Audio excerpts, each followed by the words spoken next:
I welcome you on the behalf of Department of History, Chaudhry Bansilal University, on the behalf of my personal and from the behalf of university.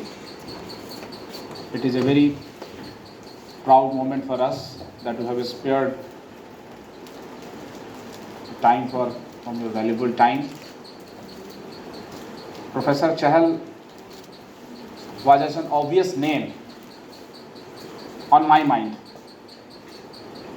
And the reason was very simple. Majority of the scholars which came yesterday, they were from archaeology, ancient India, medieval India. And he is the only one professor of modern India in Haryana, as if now.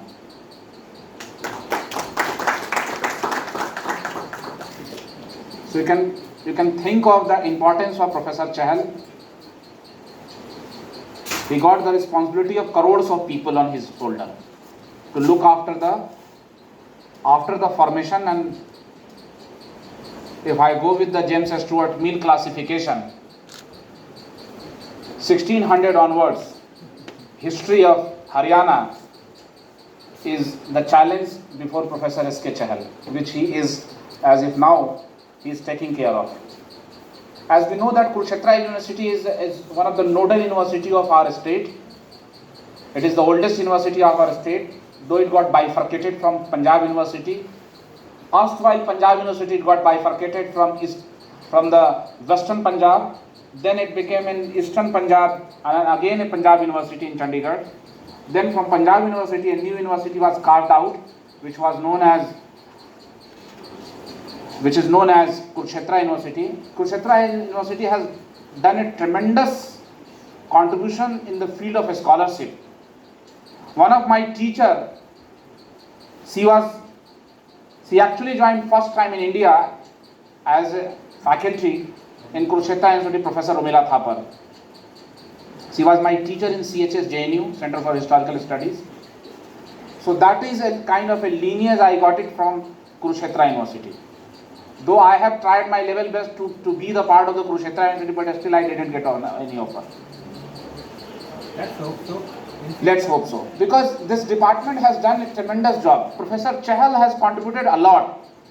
He is not only a very good teacher, rather than he is a very good researcher also. And one of the most important center of research in India in social sciences, which is known as Indian Institute of Advanced Studies, Shimla, where he was a fellow, which is a very highly recognizable offer of any scholar of social sciences to be the fellow of IIS, Shimla. It is a dream comes true. He was there for the last 2 years, fellow.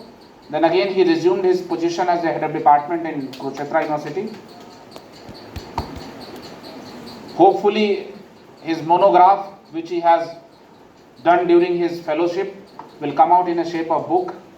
He has written number of books, got published number of articles in various international national journals, chaired various conferences, and apart from that, he's a Dalit historian also, which is a new segment in history and social sciences, which is very challenging, because writings about Dalit is not so easy. Just I was telling to him that after the 70 years of independence, the condition of SC has no change. This is the actual reality of the reservation policy. We get hurt sometimes. Someone got reserved. I'm honestly telling this. But if you really check it out, whether this SC people, how far they got benefited out of this reservation policy, still they are very, very marginalized if you find it out. But Professor Chahal, which is literally contribution, academic contribution, he has highlighted the condition of Dalits in India and in South Asia, that what are their conditions, how they are actually marching towards the actual benefit of the development, which is known so-called development in our country. What is the motto of the developed nation, a developed society? When every section of the society should get benefited. If you go in the villages, still you will find that the scheduled caste and scheduled tribe, still they are very, very marginalized. They are not getting the benefits of the several government schemes. Though the government has come out with the various schemes, but their percentage in jobs, their percentage in studies, their percentage in politics, their percentage in business, it is still very, very challenging. And history is a discipline which studies on these aspects, like after the 70 years, because my professor, Professor Bipan Chandra, he first time written a book, Post-Independence India. We talk about pre-independence. Our first law minister, Dr. B.R. Ambedkar, Thakkar Bapa, they came out with the condition of Dalits in country. But unfortunately, Baba Sahab had not given much time. Otherwise, he would have lived for next 10 to 20 years, India would have changed. This challenge which we are facing by the marginalized section of India would have not faced those challenges. We are suffering still, because I believe personally, if every section of society is not contributing towards the development process, part and partial, the benefit which we get from the society is not fulfilled completely. So Dalit writing is very, very important writing segments. There is another institute which is champion in this, Dr. B.R. Ambedkar University in Mhow in Madhya Pradesh, which is doing a remarkable job. Though we have a number of universities of Baba Sahab Ambedkar University in India, but unfortunately they do not have chairs of the Baba Sahab in all the universities. I think Kurukshetra University got a chair of the Baba Sahab Ambedkar University. Professor Chahal chaired the chair, and I hope so that Professor Chahal remarkable contribution in the field of academia will today benefit us, and I welcome you again, sir. Thank you very much.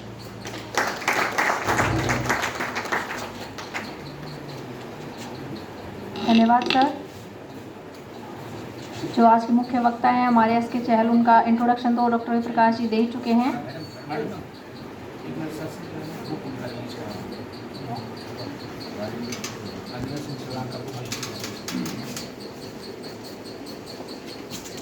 मैं professor SK. चहल से और यहाँ मंच पर उपस्थित सभी महानुभावों से अनुरोध करती हूँ कि डॉक्टर राजेंद्र जी की बुक है,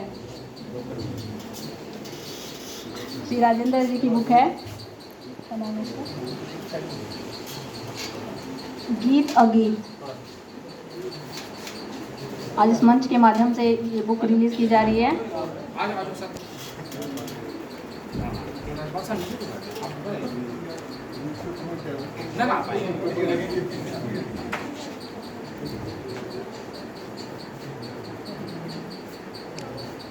इस किताब के माध्यम से राजेंद्र जी ने जो हरियाणा की लोक परंपरा है, जो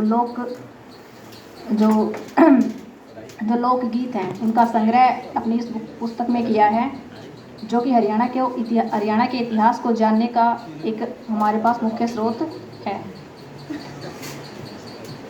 आपको बहुत बहुत बधाई राजेंद्र जी।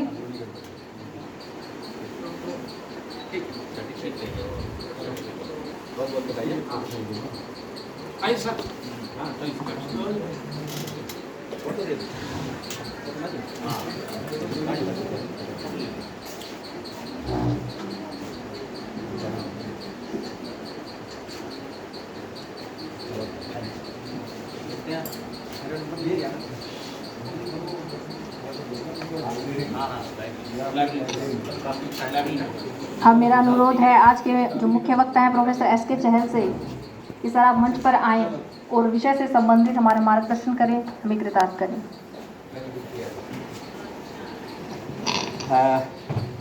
Thank you. Honorable Vice Chancellor, he has gone, but he has given his address. Dr. Ravi Prakash, organizer of this seminar, Dr. Sukhbir Singh, other luminaries on and off the dais, my dear faculty, friends, media persons, At the outset, I would like to thank Dr. Ravi Prakash, head of the Department of History of this very, prestigious and emerging university of Haryana, CBLU, for inviting me here for this valedictory address.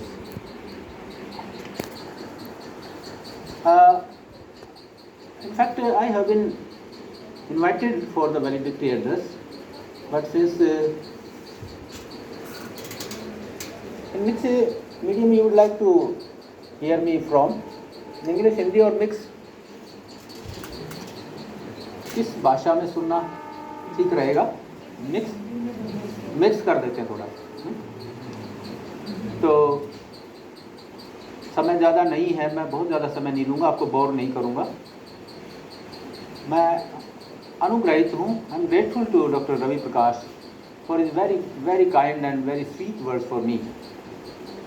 इन्होंने मुझे introduce किया, बहुत चीज़ें कह दी हैं मेरे बारे में, इनको कोई बहुत ज़्यादा गंभीरता से लेने की ज़रूरत नहीं है, since he is my friend.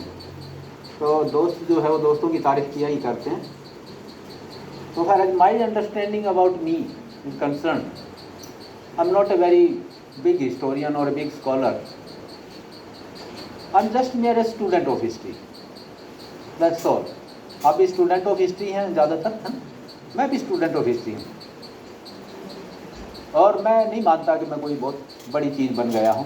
I am just trying to learn history.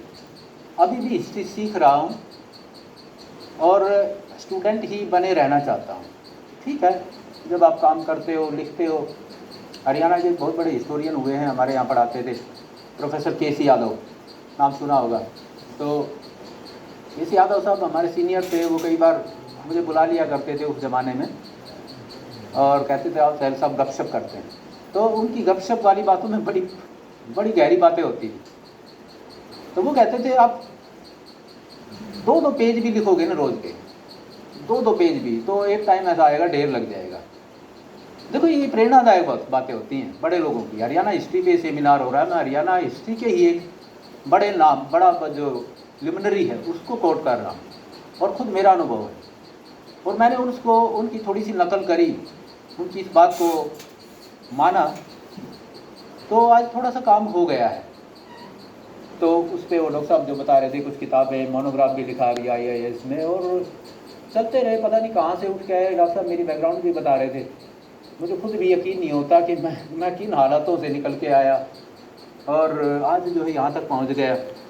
यकीन नहीं होता। मैंने अभी एक ऑटोबायोग्राफी भी लिखी है, वो भी पब्लिश हो रही है। डॉक्टर साहब आपसे भी शेयर कर रहा था मैं, जल्दी पब्लिश हो रही है। शिमला में ही बैठ के वो भी लिखा मैंने, तो वहाँ काफ़ी काम किया। It was very productive stage. Shimla वास्तव में Indian institute of advance study बहुत ही बढ़िया जगह है। आपको भी कभी मौका मिले वहाँ अप्लाई करो, खासकर कॉलेज के टीचर भी जाते हैं वहाँ पे 2-3 महीने के लिए।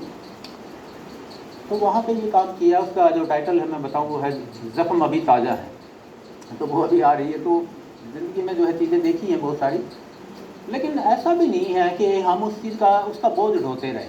मैं खासकर ये बात कह रहा हूँ। ठीक है, लाइफ में हम स्ट्रगल करते हैं, किसी का स्ट्रगल थोड़ा सा ज़्यादा होता है, किसी का थोड़ा सा कम होता है, लेकिन जब एक दौर वो आता है जब आप आगे निकलना होता है आपको, और जब आप एक लेवल पे आ जाते हैं। ये जो डॉक्टर साहब ने बात कही, जो दलित हिस्ट्री की या दलित स्टडीज़ की, जो इसमें मैं कंट्रीब्यूशन भी मैंने किया, अभी ज्योतिराव फुले पे मैंने काम किया है। तो दोस्तों वो जो चीज़ है वो ठीक है, कंट्रीब्यूशन हमें करना है, क्योंकि वो भी एक इम्पोर्टेंट हिस्सा है हिस्ट्री का।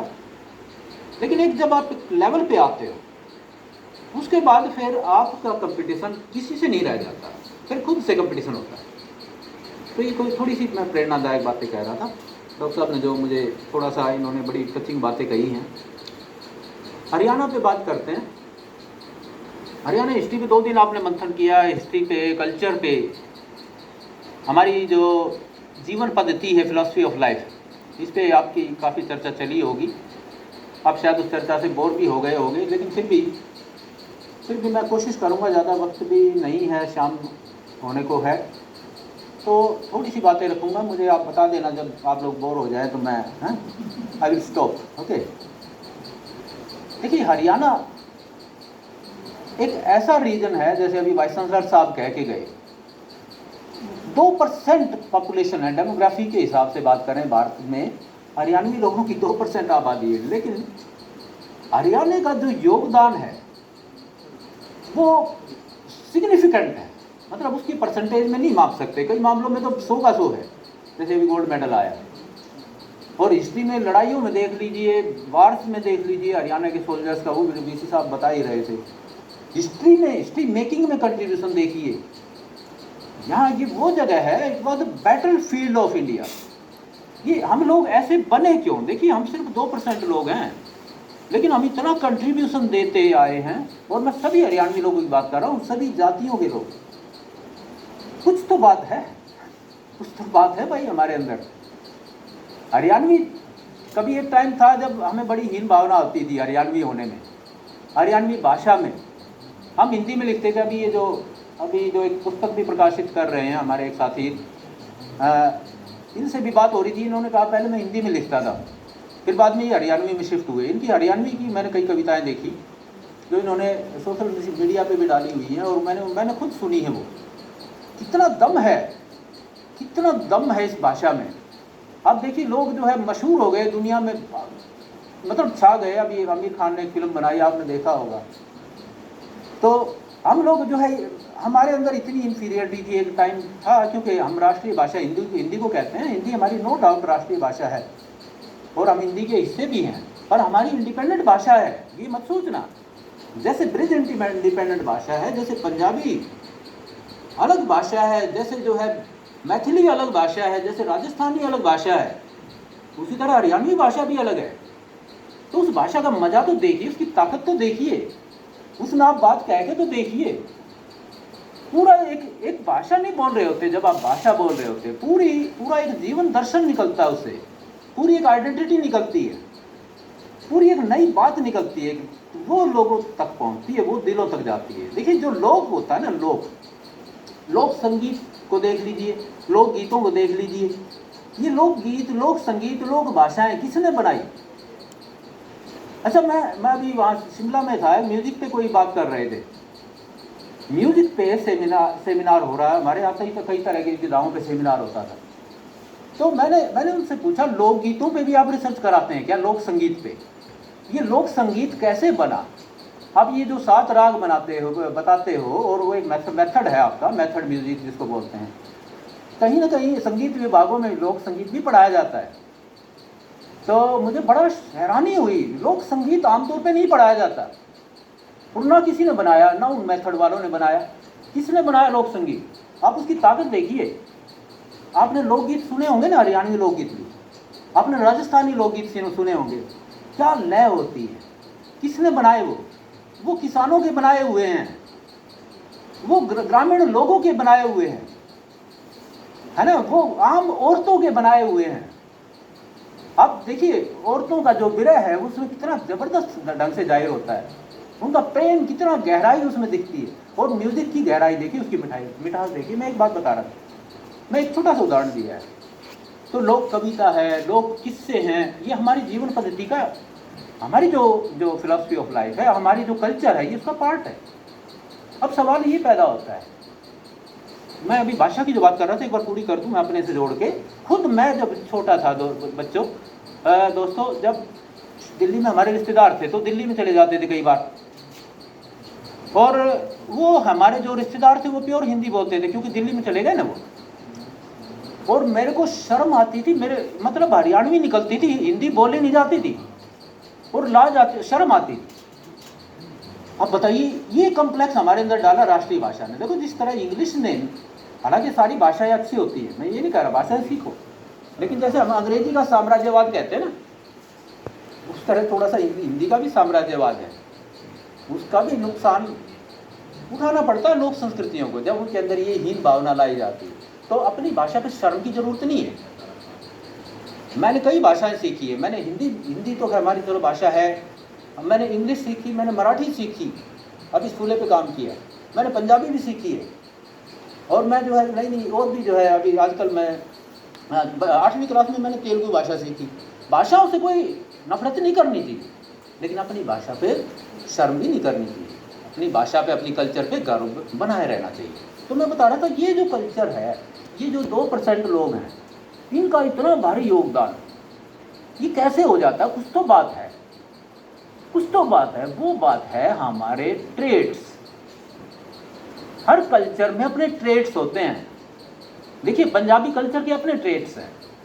पंजाबी कल्चर में और हरियाणवी कल्चर में फ़र्क है।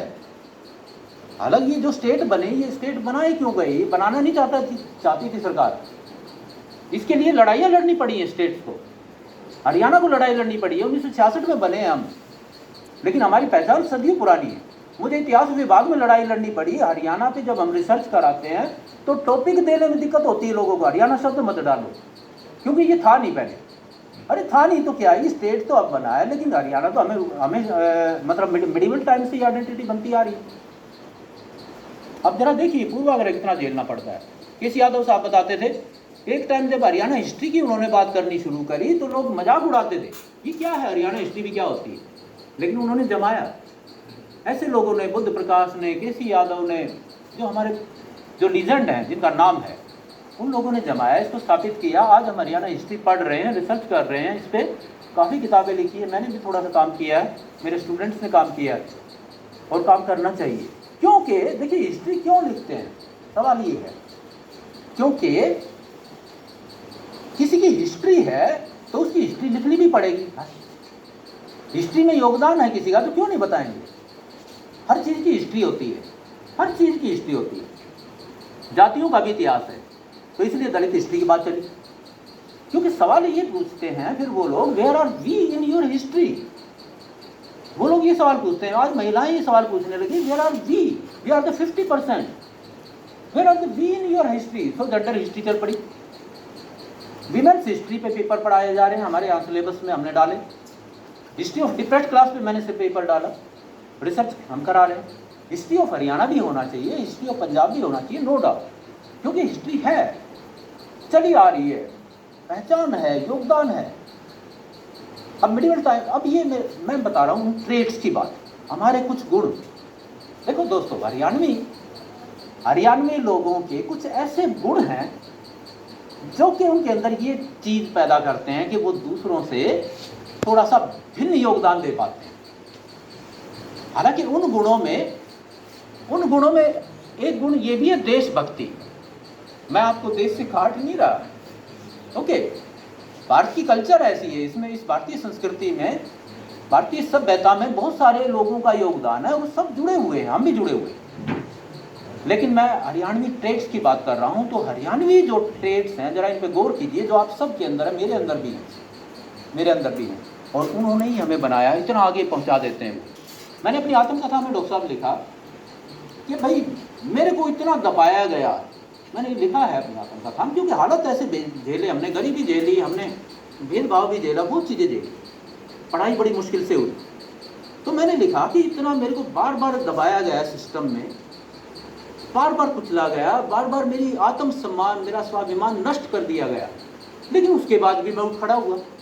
मैं बचपन से लेके ऐसी हालत देखे हैं। मैं स्कूलिंग की मैंने कुछ अनुभव लिखे हैं, उसमें बाद में कॉलेज के भी लिखे हैं, क्योंकि जो झेलना पड़ता है, खासकर जो व्यक्ति इस बैकग्राउंड से आते हैं, वो आप शायद कल्पना नहीं कर सकते। सामान्य लोग, एक अलग तरह का अनुभव होता है वो। खैर, तो दोस्तों मैंने उसमें लिखा कि क्या ऐसी चीज़ थी मेरे अंदर, मेरे को बार बार ओप्रेस किया गया, मेरा आत्मसम्मान खत्म हो गया, स्वाभिमान, लेकिन मरा नहीं। मैं फिर उठ के आ गया। मेरा करेक्टर मेरी पर्सनैलिटी देख लीजिए कितनी पॉजिटिविटी है। IAS में सब लोग मेरे फ़ैन थे, मेरी यूनिवर्सिटी में, मेरे डिपार्टमेंट में सब लोग मेरे फ़ैन हैं। पर्सनैलिटी में मेरे अंदर कोई नेगेटिविटी नहीं आई, और अपने आप पे गर्व है, अपने आप पे स्वाभिमान। ये चीज़ है, ये है हरियाणवी। मैंने एक शब्द यूज किया है, डिठोरा, सुना होगा ना आपने। हरियाणवी व्यक्ति का एक गुण होता है, उसका डिठोरा। मैं इसके 50 गुण बता सकता हूँ आपके, मैं लिख के लाया था ये सारा, लेकिन मैं उससे नहीं कर रहा मैं, क्योंकि वो बोरिंग हो जाता है थोड़ा। मैं आपको वैसे बता रहा हूँ कि भाई मेरे अंदर डिठोरा का मतलब क्या होता है। देखिए हरियाणवी व्यक्ति समझता है, दूसरे व्यक्ति को कई बार समझ में नहीं आती। हमारी कहावतें भी वो लोग नहीं समझ में आती। जैसे अपना मारेगा तो छाव में गिरेगा, ये कहावत किसी को समझ में नहीं आती। डिठोरे की बात में करूँगा, पहले कहावत ही बता दूँ, किसी को समझ में नहीं आती। इसका मतलब लोग कहते हैं जब मार ही दिया तो धूप में डाले या छाव में, क्या फर्क पड़ता है। नो, नहीं समझे आप। पहली बात तो वो अपना ही नहीं है जो आपको जान से मार दे। जान से मारने का बात नहीं है कही गई। यहाँ ये कहा गया है कि भाई कोई व्यक्ति गलत राह पे चल पड़े तो अपना व्यक्ति उसको ठीक भी करता है, उसको पनिश भी करना पड़ता है। बचपन में पेरेंट्स नहीं करते क्या, लेकिन आपको छाव में भी यानी आपकी तीमारदारी भी करेगा। ये है अपनापन, ये है हमारी कल्चर की आत्मीयता। हरियाणा में लोगों में जो आत्मीयता है, जो प्रेम है, ऊपर से हरियाणवी व्यक्ति देखिए, वो ढिठोरे वाली बात मैं कर रहा हूँ, ऊपर से थोड़ा कड़वा होता है। अभी मेरे को लांगियान साहब हैं, वो कह रहे थे मैं तो ऐसा ही हूँ, जो भी है बस खरी खरी कहता हूँ और थोड़ा कड़वा भी हूँ। मैंने कहा आप नहीं, सारा हर हरियाणवी कड़वा होता है, ऊपर से कड़वा लेकिन अंदर से मीठा होता है। आप किसी हरियाणवी से बात तो करके देखो, 2 मिनट में दोस्ती कर लेते हैं, 2 मिनट भी नहीं लगेगी। आप बस में कि रेल में किसी से बैठे बैठे बात तो करो, कितना साफ दिली होती है। तो ये कड़वापन है। मैंने कहा ये कड़वापन भी घर में थोड़ा सा और कम करो इसको और ठीक है, अंदर मिठास रहे, असली बात है, और वो है हमारे अंदर। मैं ढिठोरे की बात कर रहा था, जरा गौर करो। ये वो चीज़ है जिसमें हमें 2% होने के बावजूद भी 20-25% हम योगदान दे रहे हैं। ये वो चीज़ है। इसके कई मतलब लिए जाते हैं। कई लोग इसका मतलब अहंकार से भी ले लेते हैं, है ना। भाई बड़ा ढिठोरा है इसमें, तो है ना, बड़ी अक्कड़ है, होती है हरियाणी व्यक्ति में अक्कड़, अहंकार होता है उसमें, लेकिन इसका मतलब अहंकार से नहीं है। इसका सही मतलब है स्वाभिमान। देखिए हरियाणवी व्यक्ति के पास ज़्यादा कुछ नहीं होता है, हम लोगों के पास ज़्यादा कुछ नहीं है, बहुत बड़ी लैंड होल्डिंग्स भी नहीं है। हमारे यहाँ बड़े जमींदार नहीं होते, जाटों की खासकर बात कर रहा हूँ। जाट हरियाणवी कल्चर में जाट कम्युनिटी का सबसे बड़ा योगदान है, क्योंकि डोमिनेंट कास्ट है, ओके। लेकिन जाट कम्युनिटी को अगर आप देखें, खासकर देखिए हमारी जो बैकग्राउंड है उसका बहुत असर है, और हमारी डेमोग्राफी का बहुत असर है। डेमोग्राफी का मतलब आबादी, हमारी आबादी में किस तरह के लोग रहते हैं और कौन लोग हैं जिन्होंने सबसे ज़्यादा योगदान दिया है, तो सबसे ज़्यादा हैं जाट। और जाट हमारे यहाँ कई एरियाज से आए हैं। हिस्टोरिकली अगर आप देखें उनकी कई लहर आई है। एक नोमैडिक कम्युनिटी थी ये, मेडिवल टाइम्स में आप देखो, पशुचारी समाज है, तो ये पशु चराते चराते आगे। इनका वहाँ राजस्थान की तरफ से आए हैं कुछ लोग, तो कुछ पंजाब की तरफ से आए हैं। लेकिन मैं आपको ये बताऊँ, ये बड़ा गौर करने की बात है, राजस्थान में जाटों का क्लैश हुआ खासकर ठाकुरों के साथ, राजपूतों के साथ। वहाँ ज़्यादा टिक नहीं पाए, क्योंकि वहाँ पहले से एक डोमिनेंट कम्युनिटी है। तो बहुत सारे जाट हरियाणा में आ गए, ये एरिया खाली था, और यहाँ पे आके जो है सेटल हुए, इन्होंने अपने गांव बसाए। हरियाणा के ज़्यादातर गांव जो है इन जातियों ने बसाए हुए, इन किसान जातियों ने, तो ये बेसिकली किसान हो गए। अब मैं थोड़ा सा ये चीज़ बता रहा हूँ, शुरू में ये काम किया, जरा गौर करो, आप जब बोर हो जाओ मुझे बता देना। शुरू में जाटों ने जो गांव बसाए, अपनी संस्थाएं बसाई, उनकी अपनी परंपराएं थी। ये परंपराओं की खासकर मैं बात कर रहा हूँ। ये जो कम्युनिटी थी इसमें डेमोक्रेटिक परंपराएं होती थी, इसमें कोई सामंती परंपराएं नहीं थी। देखिए राजपूतों में जाटों में एक बेसिक फर्क है। जाटों में फ्यूडलिज्म नहीं मिलेगा आपको, उनमें भाईचारा वैल्यूज मिलेंगे। इन्होंने जो गांव बसाए, उन गांव को भी वो जैसे खाप होती हैं, एक गोत्र व्यवस्था होती है। अब जैसे एक गोत्र के लोग 50 गांव हैं, 70 गांव हैं, वो सारे के सारे एक साथ रह रहे हैं, आपस में भाईचारा है। एक टाइम ऐसा भी था जब इनमें मैरिज वगैरह भी नहीं हो सकती थी। उसका कारण था कि भाई थोड़े लोग रहते थे, आपस में शायद मिल के भाईचारा इससे बना रहेगा, ओके। जो भी है, अब समाज बदल रहा है, अब तो लोगों की आबादी बहुत बढ़ गई है, वो चीज़ें शायद उतनी प्रैक्टिकल नहीं रही, लेकिन एक टाइम था इनका महत्व। पंचायत का सिस्टम देख लीजिए, खाप एक बड़ी पंचायत है, छोटे लेवल पे गांव में पंचायत है। इनमें गांव के जो बुजुर्ग थे, जो मस्जिद आदमी जिसको बोलते हैं, वो लोग प्रतिनिधि होते थे, और जो फैसले करते थे वो एक और कंसेप्ट थी, गांव राम। सुना होगा आपने, गांव राम, यानी गांव के अंदर राम बसता है और पंच के अंदर परमेश्वर बसता है। वो लोग अन्याय नहीं करते थे। अब इस बात से मुझे एक बात याद आ गई, एक थोड़ी सी कड़वी बात कह रहा हूँ दोस्तों। क्या तो वो कल्चर थी जो उन लोगों ने बसाया, उनमें इतना ज़बरदस्त। एक चीज़ बताऊँ, उस ज़माने में जब ये गांव होते थे, गांव में भाईचारा होता था। ऐसा नहीं कि उनमें जाट ही रहते थे, जाटों ने ही, जिन्होंने, खासकर मैं जाटों का इसलिए कह रहा हूँ, जाट ज़्यादा हैं, दूसरे लोग भी हैं, किसानों ने गाँव बसाए। बेसिकली ये जो हरियाणा है किसानों का है, भारत भी किसानों का ही देश है, पूरे भारतवर्ष में मिलेगी ये बात, ओके। किसानों ने जब ये गांव बसाए तो ये तो सोचा नहीं था कि भी हम ही रहेंगे इनमें और काम भी नहीं चल सकता। एक बिरादरी से या एक वर्ग से काम थोड़ा चलेगा। खेती बाड़ी कर रहा है तो उसको दूसरे लोग भी चाहिए। तो गांव कैसे बसाए गए थे, ज़रा वो मैं पैटर्न बताता हूँ। गांव अभी हम रास्ते में बात कर रहे थे, जब आ रहे थे तो कितना मुश्किल था उसके बारे में कल्पना कीजिए। जब नए गांव बसाए गए, आपको तो बनी बनाई ज़मीनें मिल गई, साफ करे हुए गांव मिल गए, उनमें खेती बाड़ी नहीं करी जाती। हमारे से खेती बाड़ी करने में भी अब लोगों को दिक्कत हो रही है। लोग इतने ज़्यादा मतलब अब हट रहे हैं उस चीज़ से। लेकिन एक टाइम वो था जब जंगलों को साफ किया, मध्यकाल के राजाओं बादशाहों ने उनके लैंड रेवेन्यू माफ़ किए कि भाई आप ज़मीन बसाइए। उस समय जीडीपी भी बहुत अच्छा था भारत में। अभी जीडीपी की बात हो रही थी, 23-24% जीडीपी था, बहुत बढ़िया इकोनॉमी चल रही थी। तो उस टाइम ये 18वीं शताब्दी में 19वीं शताब्दी में खासकर गांव बसे हरियाणा में ज़्यादातर। तो लोगों को प्रोत्साहन दिया गया, लोगों ने इस तरह से गाँव बसाए। लेकिन जब एक गाँव बस गया, मान लिया गाँव जाटों ने बसाया, तो एक घर उसको चाहिए कुम्हार का, एक घर चाहिए चर्मकार का, एक घर लोहार का, एक घर पंडित का भी चाहिए, एक घर बनिए का भी चाहिए। सभी की जरूरत है, सब लोगों को बसाया। अब इससे मैं वो बात याद आ गई मुझे, अभी थोड़े से दिन पहले मैं अब थोड़ी सी आलोचनात्मक बात कह रहा हूँ। एक जाट आरक्षण आंदोलन हुआ था ना, आपको भी याद होगा, ज़्यादा पुरानी बात नहीं हुई। उस जाट आरक्षण आंदोलन में दोस्तों ठीक है, उनकी जो भी मांग थी, जो भी मुद्दा था, वो अलग चीज़ है। लेकिन वो आंदोलन इतना ज़्यादा बढ़ गया था और इतना एग्रेसिव हो गया था कि वो सदियों का जो भाईचारा है, जो हमारे पुरखों ने जो बनाया था, उस पर खतरा आ गया था। और लोग पता नहीं क्या क्या बात कर रहे थे, इतनी कड़वी बातें। रोहतक शहर के का हूँ, मैं खुद रोहतक से हूँ। रोहतक शहर में रातों रात, एक ही रात में मैंने ये सुना दोस्तों, ये प्रैक्टिकल बातें हैं, जरा देखो आप कहाँ से कहाँ जा रहे हैं।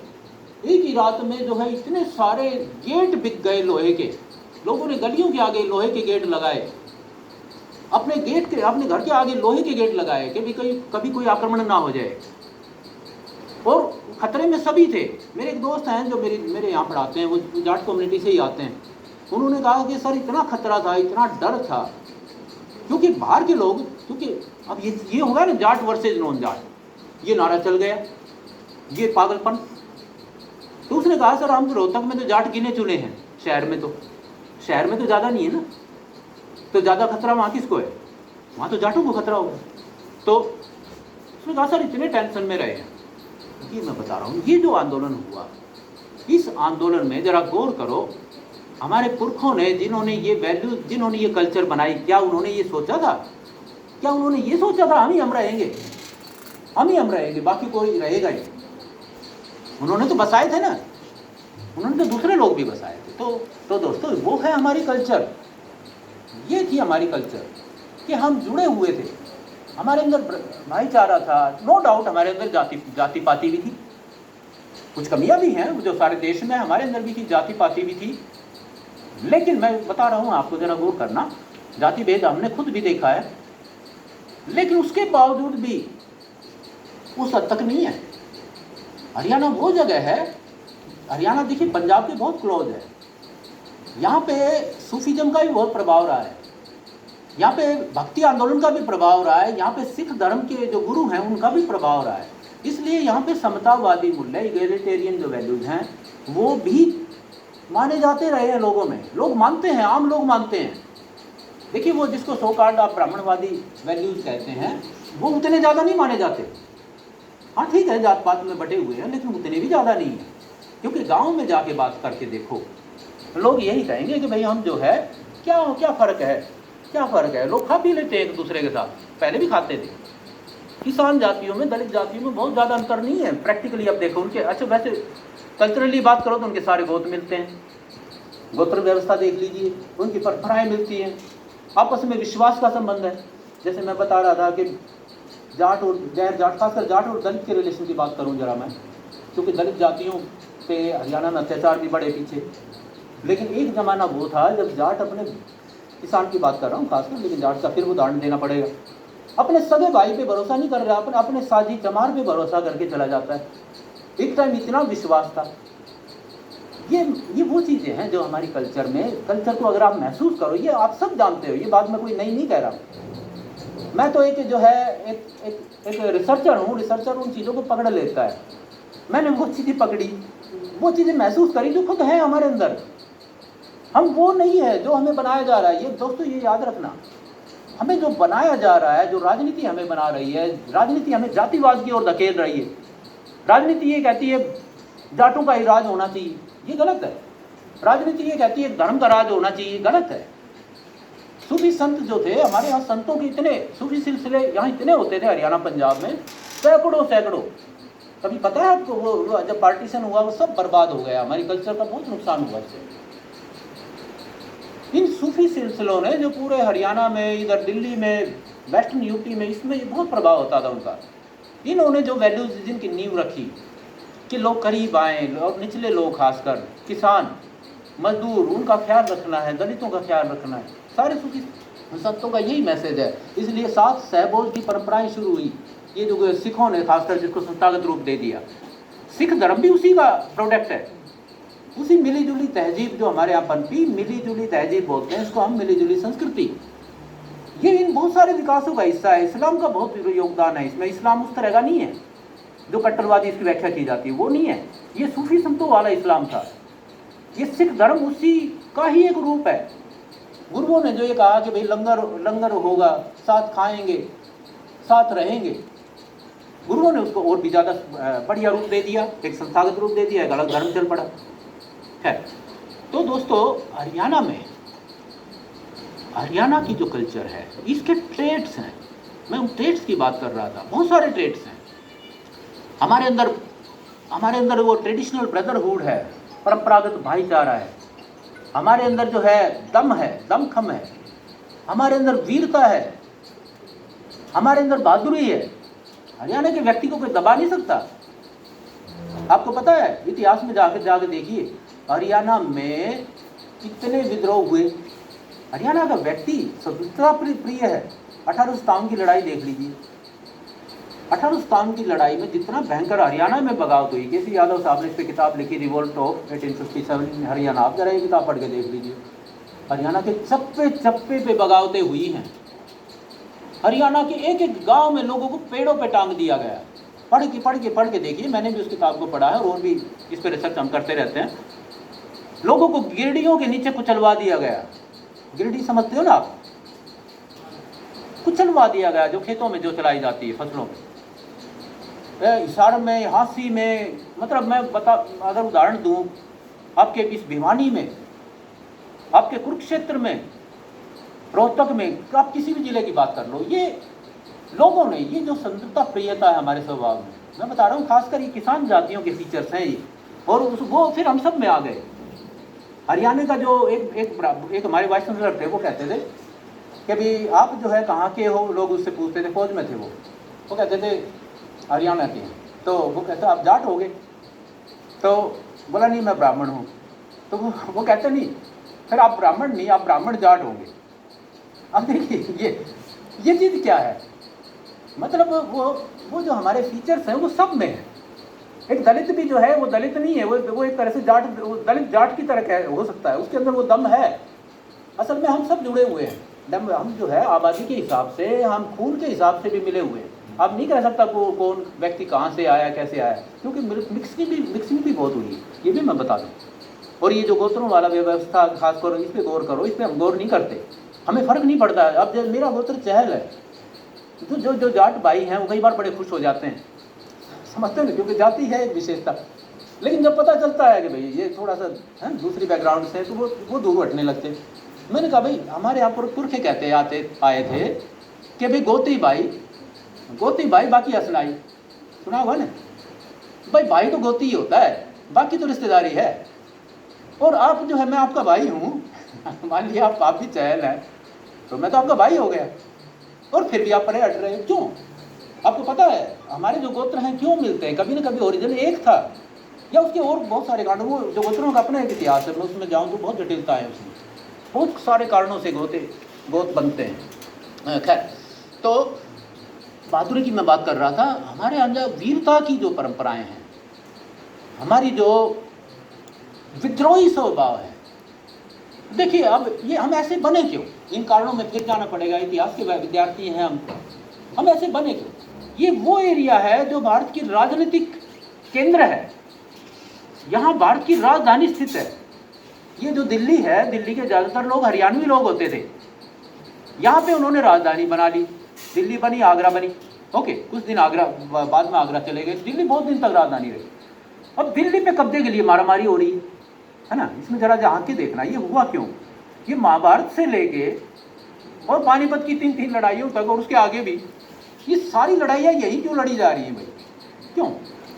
और हम ऐसे बने क्यों? फिर वही बात फिर आती है, सारी लड़ाइयाँ यहाँ लड़ी जा रही हैं तो बाहर के लोग आगे लड़ते हैं दिल्ली के लिए, पावर के लिए, बाहर की राजधानी है ना, बाहर के लोग लड़ते आए, हमें क्या मिलता है उसमें? हरियाणवी व्यक्ति तो कुचला जाता है। अब इस हालत में आपको पता, इसके हरियाणा के चप्पे चप्पे पे लड़ाइयाँ हुई है, बाहर से लोग आक्रमणकारी आ रहे हैं वहाँ से, है ना, मध्य एशिया से, प्राचीन काल से इतने सारे लोग आए, मतलब आर्य से लेके हूण, सक्सियन, कुषाण वगैरह वगैरह, मुगल, ये सब आए उधर से और आके यहाँ जम गए, इन्होंने लड़ाइयाँ लड़ी। कोई जो है पानीपत में 3 लड़ाइयाँ होती हैं, उससे पहले दरावड़ी में लड़ाई हुई, झांसी में लड़ाई हुई, हिसार में लड़ाई हुई, रेवाड़ी में लड़ाई हुई, कहाँ युद्ध नहीं हुए, रोहतक में बहुत सारे युद्ध हुए हैं। वो सारे बाहर के लोग और यहाँ के जो लोकल, यहाँ के लोग कौन हैं? हरियाणवी लोग नहीं हैं जो दिल्ली पर राज कर रहे हैं, वो लोग हैं जो कि आसपास के एरियाज़ के हैं, वो जो पावरफुल लोग हैं। जैसे दिल्ली में एक टाइम तोमरों का राज था, ओके, मतलब राजपूतों ने भी संघर्ष किया इसमें, हेमू जैसे लोग थे और बहुत सारे, अब मैं नाम गिना सकता हूँ, मराठे आ गए बाद में, और मराठे वहाँ से आए महाराष्ट्र से, और उन्होंने भी सोचा दिल्ली पे कब्जा करें, ओके, अच्छी बात है। चलो, उनका ये था कि हिंदू पद बादशाही की स्थापना करेंगे, ये उनका लक्ष्य था। चलो, हिंदू पद बादशाही बना रहे तो जाट भी तो हिंदू हैं, हरियाणवी व्यक्ति भी तो हिंदू होंगे। आए जब उन्होंने क्या किया, जब आए, मैं बता रहा हूँ, ये प्रोफेसर केसी यादव लिख रहे हैं, मैं नहीं बोल रहा, वो लिखते हैं, उन्होंने आके वही जुल्म ज्यादती जो दूसरे हुक्मरान करते थे वही शुरू कर दी, वही लोगों का शोषण करना शुरू कर दिया, किसानों पे कर ठोक दिए। तो इन्होंने कहा कि भाई हम तो हिंदू ही हैं, हमारे साथ थोड़ा रियायत बरतो। अब ये बता रहा हूँ मैं, ये पॉलिटिक्स पहले भी होती आई है। तो उन्होंने कहा नहीं, these are the ways of kings. ये केसी यादव साहब लिखते हैं, ये राजाओं के स्टाइल होते हैं, राजा ऐसे ही काम करते हैं।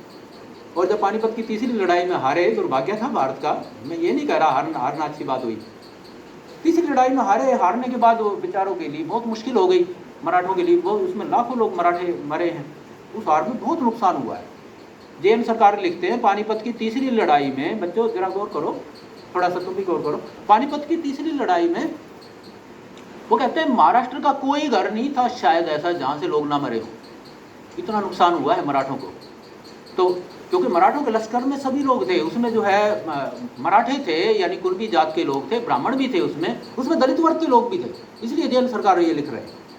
शुरुआती दौर में ये था, खैर, लेकिन जब वो जाने लगे और पिट गए बेचारे, तो जाते जाते फिर यहाँ के, देखिए हरियाणवी व्यक्ति विद्रोही क्यों है? क्योंकि उसको दबाया जाता है। जाते जाते इन्होंने भी उनके साथ लूटपाट करी, ये फैक्ट है। और उनको जब लूट रहे थे, वो पहले हारे हुए हैं, वो कह रहे हैं आप हम तो यार, हमें क्यों लूट रहे हो, हम भी तो हिंदू हैं। बोला उस टाइम जो है, जब आप हमारा शोषण कर रहे थे, जब आपको हमारा ख्याल नहीं आया, तो मराठों के साथ बहुत बुरा हुआ, बहुत मुश्किल से बचते बचाते जो लोग गए। कुछ लोग कहते हैं यहीं छिप गए, उसके बारे में भी एक थ्योरी चलती है, एक खास जो कम्युनिटी है वो क्लेम करती है कि वो मराठे हैं, जो भी है। तो हाँ, तो मैं दूसरे बिरादरियों के खिलाफ कोई कमेंट नहीं कर रहा, मैं ये कह रहा हूँ हरियाणवी व्यक्ति, देखिए जब ये बिरादरियाँ बन गई तो इनमें जो है क्लैश ऑफ इंटरेस्ट भी होगा, है ना, ऊंच नीच का भी एक सिस्टम आ गया, तो वो चीज़ भी चलती रही। लेकिन मैं फिर भी बता रहा हूँ, हमारे जो वैल्यूज़ थे वो क्या थे, जो अच्छे वैल्यूज़ थे, मैं उन पर गौर करने की कह रहा हूँ। तो मैं बता रहा हूँ, आपके अंदर जो दम है, आपके अंदर जो डिठोरा है, आपके अंदर जो विद्रोही स्वभाव है, वो आया क्योंकि हमारे लोग राज थोड़ा न कर रहे हैं हमारे ऊपर। देखिए, लॉयल्टी अपने आदमी के प्रति तो हो सकती है, लेकिन बाहर के व्यक्ति के प्रति इतनी आसानी से नहीं होती, और हो भी जाए तो लेकिन उसको ख्याल रखना पड़ेगा, हमारा कोई ख्याल ही नहीं रख रहा, तो इसलिए हम ऐसे बने। अब मैं एक और गुण की बात बताता हूँ, मैं आपको 50 गुण बता सकता हूँ, आप बताते हैं डॉक्टर ज़्यादा हो जाए तो एक और है हमारे अंदर, sense of humour. Haryanvi sense of humour बहुत तगड़ा होता है, इट इज़ वेरी स्ट्रॉन्ग। मतलब हम जो चुटकुले सुनाते हैं, हम मजाक जो करते हैं, इतने भयंकर मजाक करते हैं, मतलब हम ऐसे लोग हैं, मरे हुए आदमी पे भी हंस लेते हैं। क्यों भाई, सुने होंगे ना ऐसे चुटकुले? एक चुटकुला थोड़ा सुना दूँ? तो एक बूढ़े आदमी की बुढ़िया मर गई, वो बेचारा रो रहा। ताऊ, लोग बोले ताऊ मर गई तो कोई बात नहीं, बूढ़ी थी, हाँ काफ़ी बूढ़ी थी, अच्छा सुख पाई। ऐसे वो बोला यार मैं इसलिए नहीं रो रहा हूँ, मैं तो इसलिए रो रहा हूँ कि वो राम के तो किसी काम की थी नहीं, और मेरा बुढ़ापा खराब हो गया। मेरा तो बुढ़ापा खराब कर दिया ना। देखिए मैं बता रहा हूँ, हरियाणवी व्यक्ति की खासियत है, स्त्री पुरुष के बीच, पति पत्नी के बीच जो प्रेम है ना, इससे प्रेम भी झलकता है। और मैं बताऊँ, किसी आदमी की, किसी हरियाणवी व्यक्ति की औरत जब मर जाए वो ज़्यादा जिंदा नहीं रह सकता।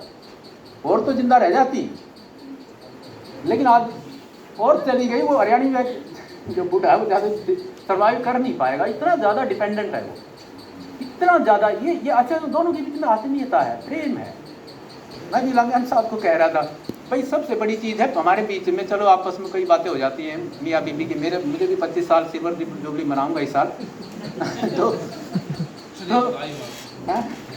थैंक यू, मैं थोड़ा दिल से बोलता हूँ तो अपनी बातें बता रहा हूँ। तो लेकिन मैं प्रेम की बात बता रहा हूँ। देखिए हरियाणवी व्यक्ति जो वो बूढ़ा जो जिसकी पत्नी मर गई वो फिर भी रो रहा है ना? क्यों रो रहा है कि मेरा बुढ़ापा खराब हो गया, मैं कैसे जीऊँगा, मेरा ख्याल कौन रखेगा? ये चीज़ है वो। पत्नी इतना ख्याल रखती है, पति जो है वो पत्नी का ख्याल रखता है, ऊपर से कड़वा बोलता है, ऊपर से गालियाँ भी देता रहता है, लेकिन उसका ख्याल भी रखता है, उसके प्रति वफादारी है। सबसे बड़ी चीज़ ये है। देखो ज़िंदगी जो चलती है ना, उसमें सही मायनों में तो दो ही चीज़ें काम आती है। एक हरियाणवी कहावत है, कहावतें सुनी होगी ना, हमारी कहावतें इतनी दमदार हैं, इतनी पॉइंटेड बात कही है। तो उसमें ये कहा है बुढ़ापे में, उस कहावत में कहा गया बुढ़ापे में अपनी बूढ़ी बीवी और अपना बचा हुआ धन, ये दो ही चीज़ें काम आती हैं, और कोई काम नहीं आता। ये ज़रा गौर करना। जो व्यक्ति, अब एक परंपरा और भी चल पड़ी इस देश में कि लोग पत्नी को छोड़ के हैं इधर उधर, तो उसका क्या होगा? उस आदमी का होगा क्या? उसका बुढ़ापे में कौन ख्याल रखेगा? कौन रखेगा? ये है, वो व्यक्ति जिंदा ही नहीं रह सकता। वो व्यक्ति मैं बताऊँ उसके चेहरे पर ये नूर ही नहीं रह सकता जो मेरे पे है। मैं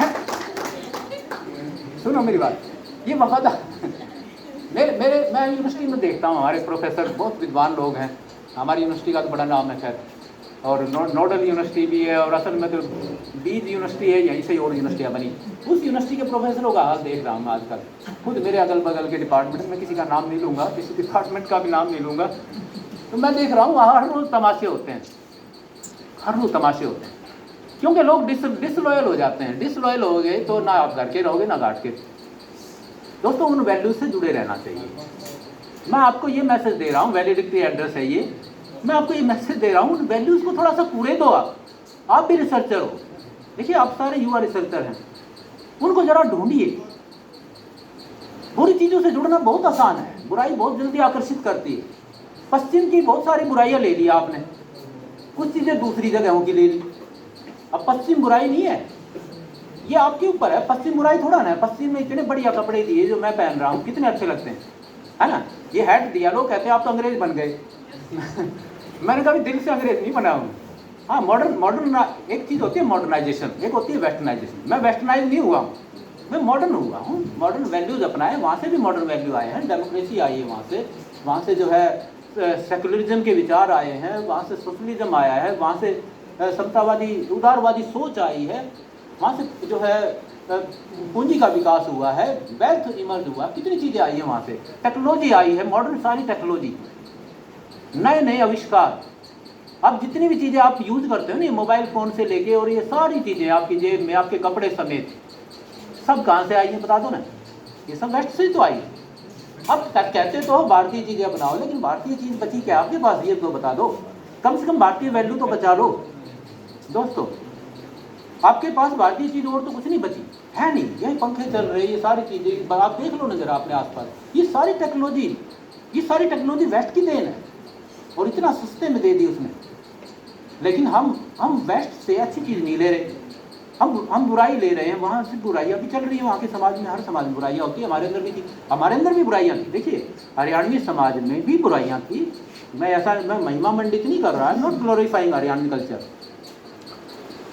कई कमियाँ थी, हमारे अंदर भी जातिवाद था ना, हमारे अंदर भी औरतों के प्रति भेदभाव था।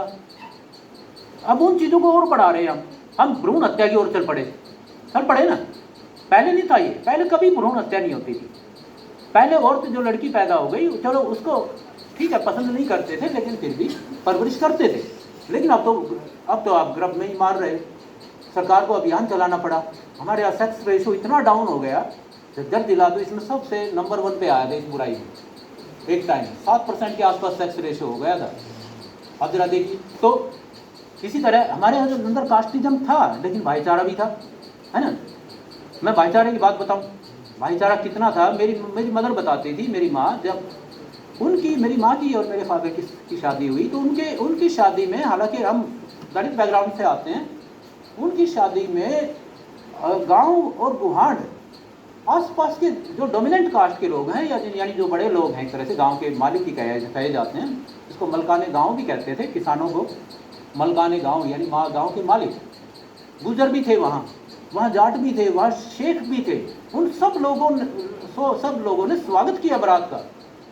बताइए उस जमाने में, आप जरा सोचिए, ये दलित समस्या उतनी तो नहीं थी शायद, वरना बारात का वेलकम कर रहे हैं, खान पान की सारी चीज़ें लेके आ रहे हैं, और बहुत बढ़िया 7-8 दिन बारात रुकती थी। सुना होगा आपने, पूरा उनका वेलकम हुआ और पूरा अच्छे से जो है उनका आवभगत हुई। तो आप मेरे जो नाना साहब थे, बहुत बड़े आर्य समाजी थे उस जमाने में, आर्य समाज का भी चलन था, उनको बहुत मान सम्मान था।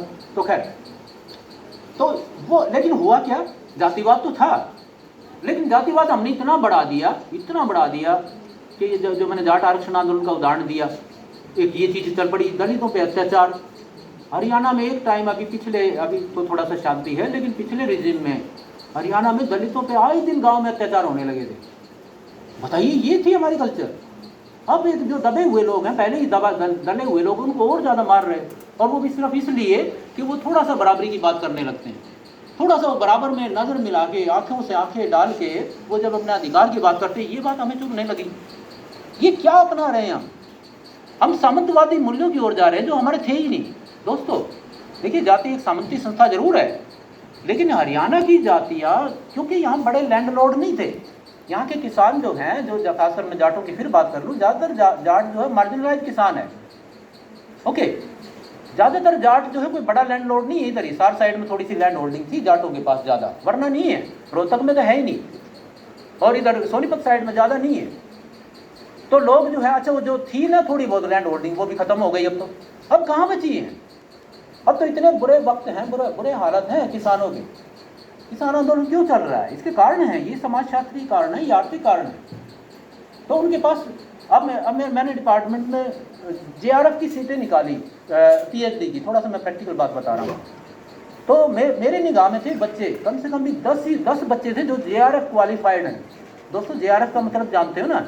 जब आप JRF क्वालिफाई कर लेते हो तो आपको फेलोशिप मिलती है। कितना बड़ा सहारा मिलता है। हमारे पास सीट सिर्फ 4 बनती थी, मैंने 8 निकाली, मैक्सिमम सीट निकाल दी। यार इन JRF बच्चों को मौका मिलेगा, है ना, एक नौकरी सी मिल जाती है 5 साल के लिए, इतना बढ़िया फेलोशिप मिलता है, और प्लस आप पढ़ाई करोगे, उसमें नौकरी भी नहीं करनी, पढ़ाई तो करनी है।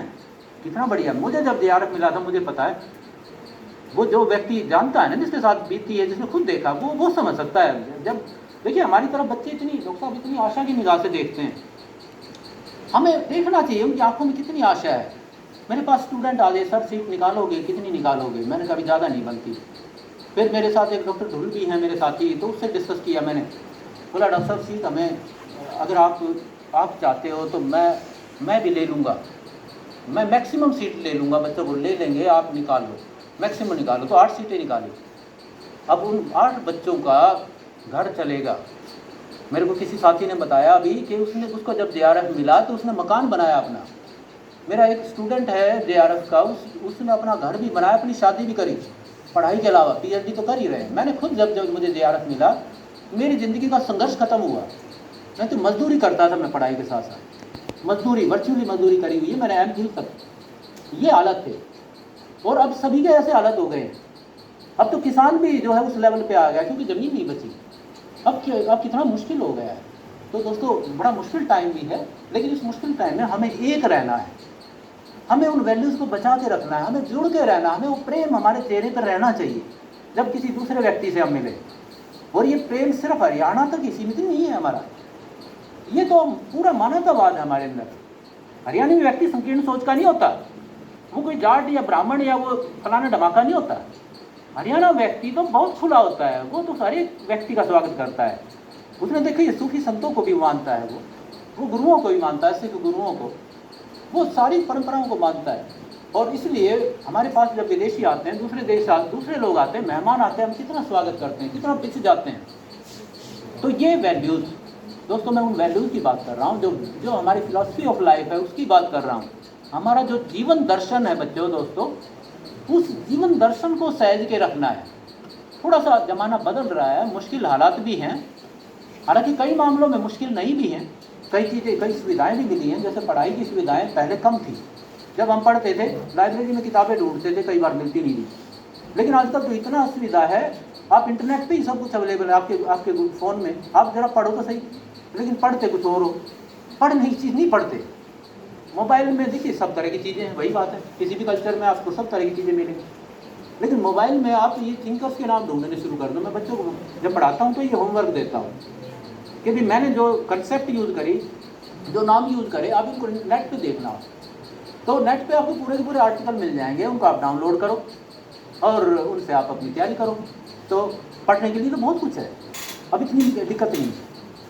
तो दोस्तों मैं खासकर आपको वही उसी सब्जेक्ट पे रह के बात ख़त्म करता हूँ। मेरे ख्याल काफ़ी हो गया वैसे। हाँ डॉक्टर साहब पूरा कर देना चाहिए, बोलने को बोलते रहेंगे। तो दोस्तों हमारी जो तहजीब है, तहजीब यानी जो संस्कृति, जो हरियाणवी संस्कृति, उसको बचाए रखने की ज़रूरत है। हमारी जो कल्चर है उस पर प्राउड भी करना है हमें। जैसे दूसरे लोग लाखों के वारे न्यारे कर गए, हरियाणवी एक डायलॉग बोल के, है ना, एक फिल्म बनाई। नो डाउट आमिर खान का हम धन्यवाद करते हैं, उन्होंने एक अच्छी फिल्म बनाई।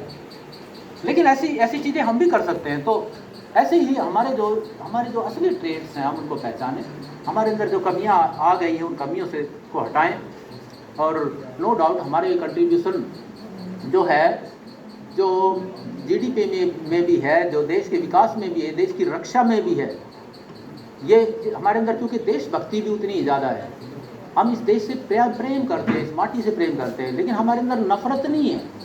दोस्तों ये नफरतें जो घर कर रही है ना, ये जो नफरतें घर कर रही है, ये जो एरोगेंस आ रहा है, ये जो जाट आंदोलन में दिखा, ये जो एरोगेंस है कि भी जाट जिंदाबाद, मेरी बात पूरा मत मानना, जाट भाई भी बैठे हैं यहाँ, है ना, जाट जिंदाबाद रहे, दूसरे भी जिंदाबाद होंगे, सभी जिंदाबाद।